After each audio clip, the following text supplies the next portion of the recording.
There's a moment in every marriage where your instincts whisper something you don't want to hear. For me, it started with a smile.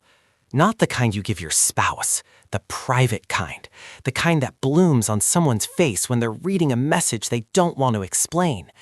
My wife, Emily, used to toss her phone on the counter when she walked in the door. One night, she didn't. She carried it with her like it was fragile, sacred. Her thumb moved fast, her laugh quiet but sharp, like she was sharing a joke with someone who knew her too well. When I asked who she was texting, she didn't even look up. "My mom," she said, still smiling. That was the first crack. Over the next few weeks, the cracks spread. She started staying late at work, every night. If I called her office, her coworkers said she'd left hours ago. When I brought it up, she brushed it off like I was a child asking too many questions. "We mess with each other at work," she said. "You're imagining things." But imagination doesn't explain patterns. She guarded her phone, changed her passwords, took it into the shower. If I entered a room unexpectedly, she'd flinch, just enough for me to notice. The final warning came at 11:30 p.m. on a Tuesday. "We're out of milk," she said, grabbing her purse. She didn't come back until 2:07 a.m. No milk, no explanation, no apology. That night, I didn't sleep. I stared at the ceiling and listened to my heart explain what my mind had been avoiding. Here's the hardest truth I've learned as an adult. If you think your partner is cheating, don't ask them. They'll lie.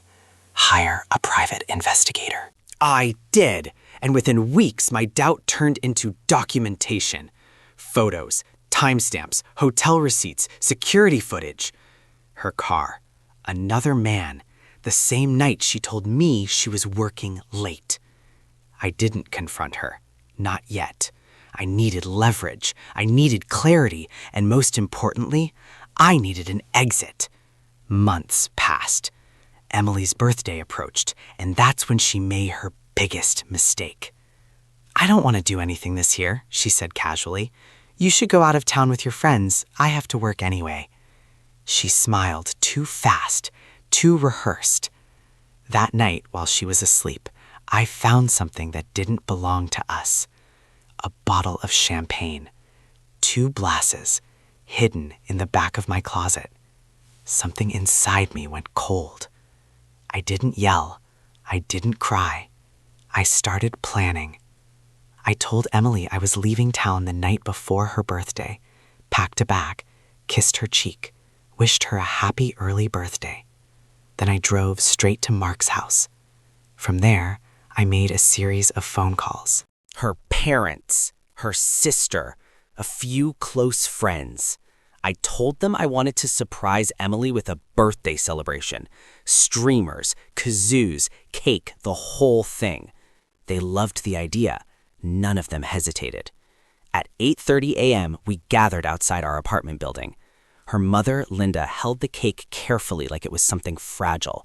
Her father stood quietly beside her. Everyone whispered excitedly as we rode the elevator up. I reminded them to be quiet, very quiet. I unlocked the door. The hallway smelled like her shampoo. As we moved toward the bedroom, the sound reached us. Not laughter. Moaning. Low. Slow. Undeniable. We stopped. No one breathed. I didn't hesitate. I opened the door. Time fractured. Emily screamed. The man beside her scrambled off the bed, tripping over his jeans. Panic splashed across his face. He looked younger than me, softer, like someone who'd never paid a mortgage in his life.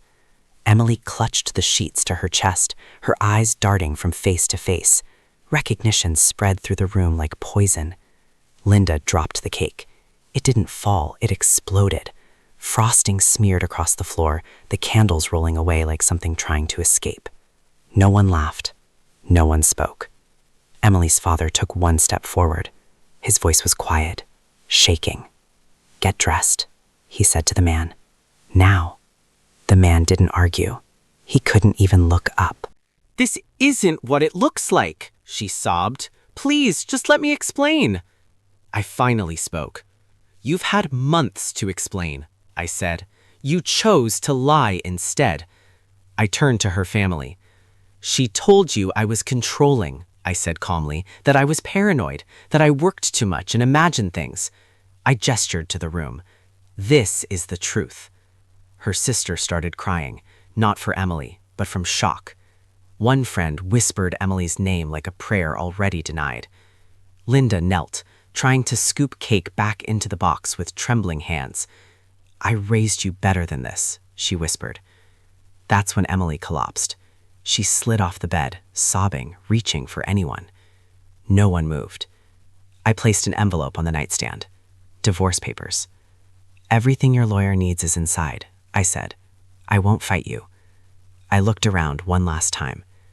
This, I said softly, gesturing to the silence, the mess, the truth exposed, is enough.